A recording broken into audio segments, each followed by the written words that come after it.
بسم اللہ الرحمن الرحیم شروع اللہ کا نام لے کر جو بڑا مہربان نہایت رحم والا ہے۔ لم يكن الذين كفروا من أهل الكتاب والمشركين منفكين حتى تأتيهم البينة۔ جو لوگ کافر ہیں یعنی اہل کتاب اور مشرک وہ کفر سے باز رہنے والے نہ تھے یہاں تک کہ ان کے پاس کھلی دلیل آ جائے۔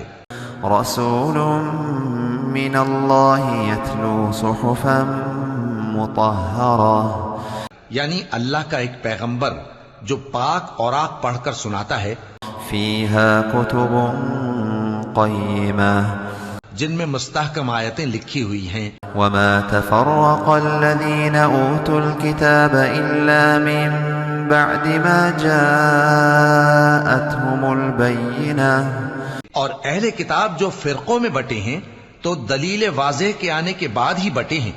وما امروا الا ليعبدوا الله مخلصين له الدين حنفاء ويقيموا الصلاة ويؤتوا الزكاة وذلك دين القيمة۔ حالانکہ ان کو حکم تو یہی ہوا تھا کہ اللہ کی عبادت کریں، اطاعت کو اسی کے لیے خالص کرتے ہوئے یکسو ہو کر، اور نماز قائم کریں اور زکوٰۃ دیں، اور یہی مضبوط اصولوں والا دین ہے۔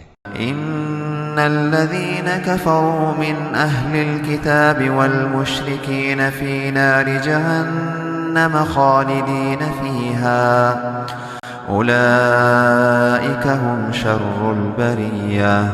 جو لوگ کافر ہیں یعنی اہل کتاب اور مشرک وہ دوزخ کی آگ میں پڑیں گے اور ہمیشہ اسی میں رہیں گے، یہ لوگ سب مخلوق سے زیادہ برے ہیں۔ ان الذين آمنوا وعملوا الصالحات اولئك هم خير البرية۔ بے شک جو لوگ ایمان لائے اور نیک عمل کرتے رہے وہ تمام خلقت سے بہتر ہیں۔ جزاؤهم عند ربهم جنات عدن تجري من تحتها الأنهار، جنات عدن تجري من تحتها الأنهار خالدين فيها أبدا۔ ان کا صلہ ان کے پروردگار کے ہاں ہمیشہ رہنے کے باغ ہیں جن کے نیچے نہریں بہ رہی ہیں، ہمیشہ ہمیشہ ان میں رہیں گے۔ رضي الله عنهم ورضوا عنه، اللہ ان سے خوش اور وہ اس سے خوش۔ ذلك لمن خشي ربه، یہ صلہ اس کے لیے ہے جو اپنے پروردگار سے ڈرتا ہے۔